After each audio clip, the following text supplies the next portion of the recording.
desplegando a medida que se van sintetizando. Pero hay veces que tienen que actuar estas moléculas para que el plegamiento final sea adecuado. Entonces, lo que hace la chaperona en este caso, pues, es unirse a determinadas regiones de la proteína naciente. Normalmente lo que hacen es bloquear secuencias de la cadena polipeptídica que son secuencias hidrofóbicas, y que si esta chaperona no estuviera aquí presente, normalmente esta secuencia hidrofóbica interaccionaría con esta otra secuencia hidrofóbica y daría una unidad de plegado que no sería la correcta. Por eso tienen que ser bloqueadas a medida que van naciendo, y por eso se reúne la chaperona. Una vez que ya la proteína se ha sintetizado completamente y en algunos lugares se ha plegado de una forma adecuada, esta proteína lo que va a ocurrir posteriormente es que se va a separar la chaperona. Todo proceso de plegamiento que no se produzca de una forma espontánea va a necesitar energía. Y el desplegamiento de esa chaperona o la separación de esa chaperona de las proteínas es un proceso muy costoso desde el punto de vista energético porque va a consumir ATP. Pues bien, una vez que ya se separa esas chaperonas, esas proteínas isotérmicos que están bloqueando determinadas regiones de la cadena polipeptídica que no nos han interesado que interaccionen previamente, pues van a ocurrir los últimos reordenamientos de tal forma que la proteína se puede. Esto se ha visto sobre todo en estudios in vitro. Muchas de las ideas que yo he comentado anteriormente de nucleación, condensación de núcleos, son estructuras que se han podido ver. Es una hipótesis que están basadas en que se ha visto que algunas proteínas mal plegadas aparecen en determinados lugares de nucleación. Y por eso está formada esta teoría. Pues bien, esto ha ayudado mucho a comprenderlo por los estudios que se han realizado in vitro a partir de proteínas denaturalizadas que cuando no estaban estas chaperonas se plegaban de una forma inadecuada, y sin embargo cuando teníamos chaperonas en disolución y se unían a los residuos estos hidrofóbicos, se formaban electrocomplejos y posteriormente se formaban las proteínas totalmente. Eso es uno de los mecanismos que puede haber de plegamiento.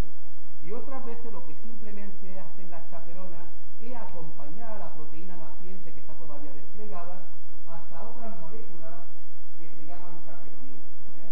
Las chaperoninas, aquí tenían la chaperonina, de la chaperonina GRO-E, es una molécula oligomérica que está formada por distintas cadenas polipeptídicas. Unas cadenas polipeptídicas forman una estructura como una especie de caperuza, una especie de sombrerito, en la parte superior, que se llama GRO-E, es la que está representada en amarilla, y luego tenemos otras moléculas proteicas que forman como una especie de cilindro, y estos cilindros tienen dos subunidades. Tenemos una subunidad que es la parte en azul y otra subunidad que es la parte en roja. Tanto una subunidad como otra está formada por 7 cadenas polipeptídicas diferentes, o 7 cadenas polipeptídicas es una proteína oligomérica. Se unen 7 subunidades. Pues bien, lo que ocurre es que en este caso se va formando un huequecillo. La subunidad GRO-E es una proteína que se limita como una especie de cilindro. Tenemos aquí un huequecillo, y en ese huequecillo es donde va a entrar la proteína desplegada. Hemos visto anteriormente en el esquema cómo las chaperonas acompañaban a las proteínas desplegadas hasta las chaperoninas. Pues bien, se van a separar las chaperoninas y van a introducir a la molécula desplegada en el interior de la chaperonina, por ejemplo, en este lugar. Vamos a suponer que lo tenemos aquí en la parte azul, que esto está denominado. Pues bien, una vez que ya ha ingresado la proteína desplegada a la afinidad, por ejemplo, azul de la chaperonina GRO-E, lo que va a ocurrir es que se van a incorporar 4 moléculas de ATP, porque estas unidades que forman las unidades en verde o en azul es una actividad ATPase. Cuando se une el ATP y se une también la caperucita, esta en la parte superior, aquí va a ocurrir unos cambios conformacionales en la propia proteína subunidades de la subunidad GRO-E. GRO-E es un cilindro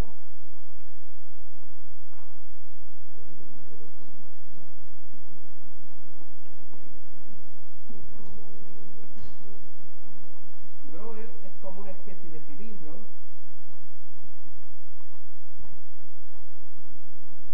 Este cilindro estaría formado por distintas cadenas polipeptídicas, 7 cadenas polipeptídicas, y cada proteína desnaturalizada o parcialmente plegada, no tiene por qué entrar totalmente desplegada, parcialmente pegada al interior, se va a tapar con la parte superior que es GRO y va a ingresar también ATP. En ese momento, los aminoácidos que tenemos aquí en la parte interior son aminoácidos de tipo hidrofóbico. Y lo que está haciendo es proteger la zona hidrofóbica de las proteínas que estaban anteriormente unidas a las chaperonas. ¿Lo recordáis? En el momento que se une el ATP y se une la caperuza, la parte superior de la chaperonina, se producen los cambios conformacionales en esas proteínas que están delimitando el cilindro, de tal forma que los residuos que antes eran hidrofóbicos cambian y se vuelven residuos hidrofílicos. No es que cambien, sino que hay aminoácidos que se desplazan porque ocurre un cambio conformacional y el tapiz que parecía hidrofóbico se convierte en hidrofílico.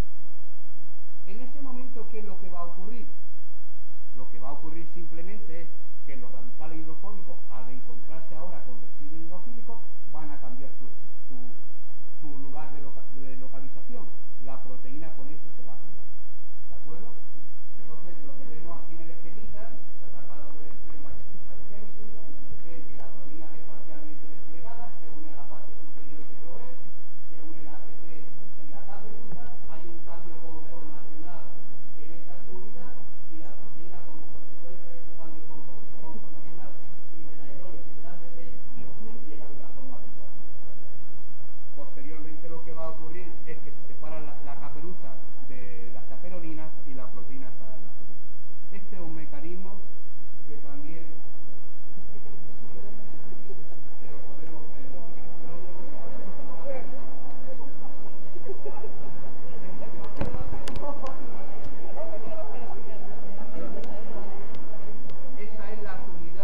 esa es una de las unidades de GROE, concretamente la que forma parte de ese cilindro, una de los cilindros, una de las capas de los cilindros. Entonces lo que va viendo es que va existiendo un cambio conformacional a medida que se le une y se le separa el ATP, ahí solamente estamos viendo la unidad GROE, y en ese cambio conformacional lo que va ocurriendo es que residuos que están hidrofóbicos, cuando cambia la conformación de las unidades de GROE, se ponen los hidrofílicos, y así alternativamente, ¿de acuerdo? Entonces esto va a hacer que la proteína, por interacción hidrofóbica, se convierta en interacción hidrofóbica. Simplemente. Bueno, cuando una proteína se pliega mal, también deciros que puede que la proteína se destruya o puede que no se destruya. Y cuando no se destruye la proteína, esa proteína se vuelve muy resistente y puede dar origen a unas enfermedades muy graves que son las enfermedades priónicas. Por ejemplo, la enfermedad de las vacas locas, la enfermedad de Creutzfeldt-Jakob, la enfermedad de el Alzheimer últimamente se ha puesto de manifiesto que puede ser también una enfermedad priónica. Entonces lo que va a ocurrir con esas proteínas priónicas mal plegadas es que se pueden unir entre sí, pueden formar agregados muy grandes. Cuando estos agregados muy grandes se forman en las neuronas, en el sistema nervioso, destruyen las neuronas y se forma un aspecto que por eso se llama enfermedad espongiforme, porque el cerebro tiene como un aspecto de esponja. Cuando se hace un corte histológico y las células se dañan y se destruyen, aparece como un aspecto de esponja. Esas son enfermedades que se transmiten a través, no de virus, como se pensaba, se transmite a través de la infección de proteínas priónicas, y existen varias teorías para cómo se produce la agregación de las proteínas priónicas. Una es muy interesante, que por eso le dieron el premio Nobel hace relativamente poco tiempo, es la teoría de Frusinier.